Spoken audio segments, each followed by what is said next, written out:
오늘 우리에게 주신 하나님의 말씀 학개 2장 6절, 7절 상반절입니다. 학개 2장 6절과 7절 상반절 함께 읽겠습니다. 만군의 여호와가 이같이 말하노라. 조금 있으면 내가 하늘과 땅과 바다와 육지를 진동시킬 것이요 또한 모든 나라를 진동시킬 것이며. 아멘. 본문에 계시된 주님은 어떤 분이십니까?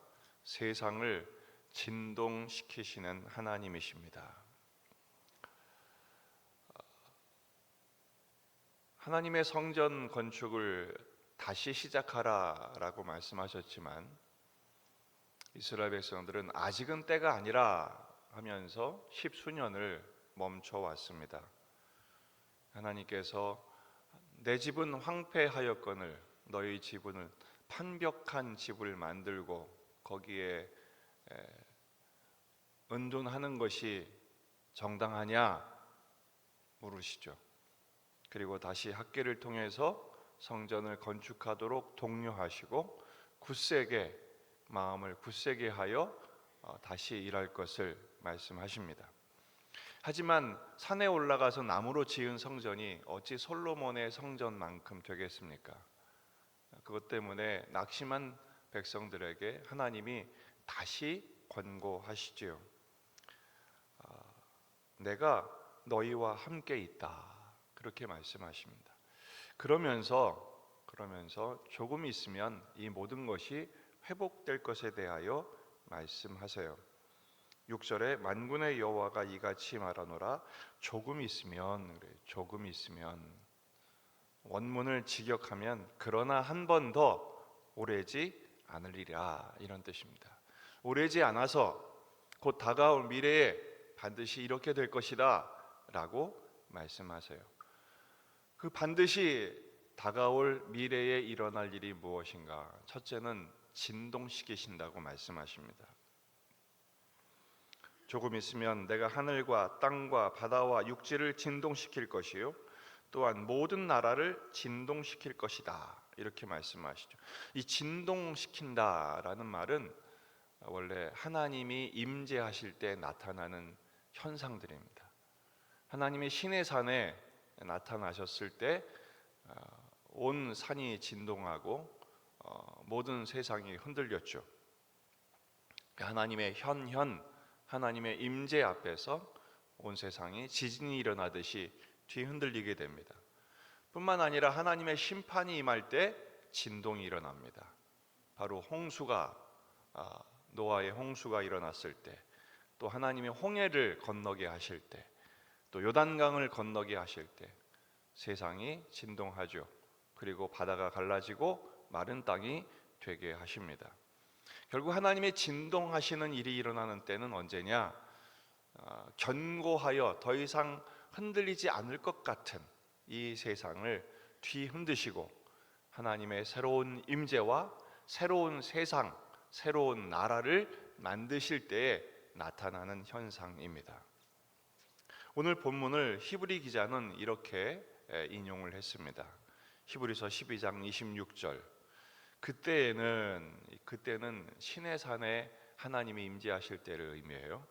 그 소리가 땅을 진동하였거니와 이제는 약속하여 이르시되 내가 또 한 번 땅만 아니라 하늘도 진동하리라 하셨느니라. 이 또 한 번이라 하심은 그러나 한 번 더 오래지 않으리라, 그런 뜻이라고 그랬죠. 조금 있으면 한 번 더 오래지 않으리라, 이런 뜻입니다. 또 한 번이라 하심은 진동하지 아니할 것을 영존하게 하기 위하여 진동할 것들 곧 만드신 것들이 변동될 것을 나타내심이라. 그러므로 우리가 흔들리지 않는 나라를 받았은즉 은혜를 받자. 이로 말미암아 경건함과 두려움으로 하나님을 기쁘시게 섬길 것이니 우리 하나님은 소멸하는 불이심이라. 아멘.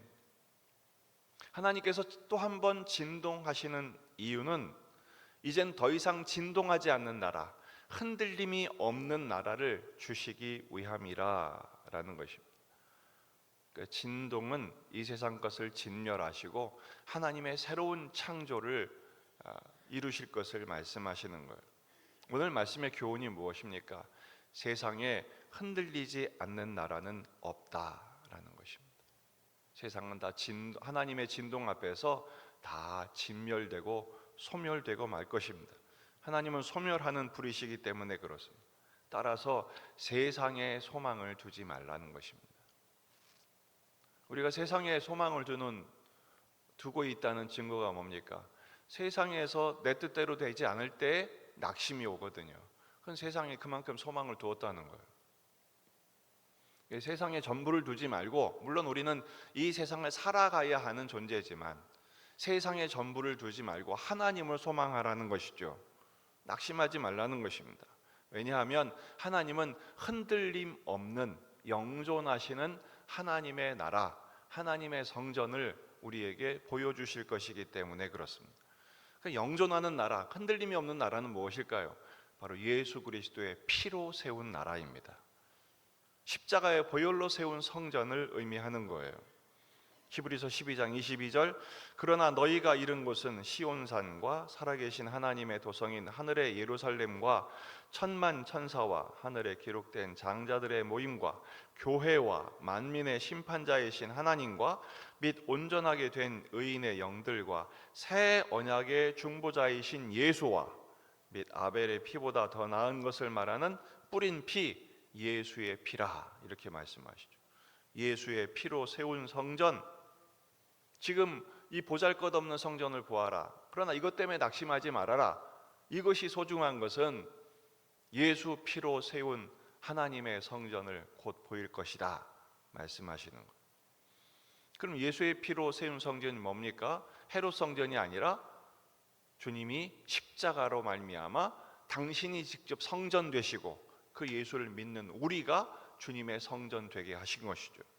히브리서 13장 12절, 그러므로 예수도 자기 피로써 백성을 거룩하게 하려고 성문 밖에서 고난을 받으셨느니라.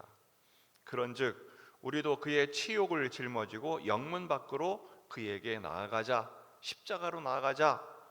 우리가 여기에는 영구한 도성이 없으므로 장차 올 것을 찾나니, 이 땅에 영존하는 나라가 없다고 그랬죠. 장차 올 나라, 도성, 바로 예수 그리스도입니다. 그러므로 우리는 예수로 말미암아 항상 찬송의 제사를 하나님께 드리자. 뭐가 성전입니까? 예배하는 곳이죠. 우리가 예배자가 되라라는 것입니다. 이는 그 이름을 증언하는 입술의 열매니라. 오직 선을 행함과 서로 나누어 주기를 잊지 말라. 하나님은 이 같은 제사를 기뻐하시느니라. 제사의 실체를 말씀하시죠. 뭐가 제사입니까? 하나님을 찬송하는 예배자가 될 뿐 아니라 서로 사랑하는 예배자의 삶을 살아내는 것, 사랑과 섬김과 긍휼과 자비의 삶을 사는 것, 하나님은 이것을 우리 몸을 드리는 제사로 여기시겠다고 말씀하십니다. 진동하지 않는 나라, 영존하는 하나님의 성전이 뭡니까? 하나님을 예배하는 예배자로, 우리 몸을 거룩한 산 제물로 드리는 헌신의 삶을 사는 것, 주님은 그것을 진정한 제사요 예배로 받으시겠다라는 것입니다. 오늘 우리는 하루를 또 살아가게 될 것입니다. 오늘 하루를 예배자로 살아내시기를 주의 이름으로 축원합니다. 여러분의 삶의 자리에서 하나님을 찬송하십시오. 감사를 고백하십시오.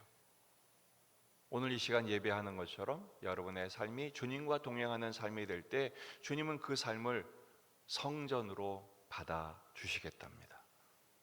사랑하는 삶, 너희 아버지가 자비로우신 것처럼 너희도 자비로운 자가 되라.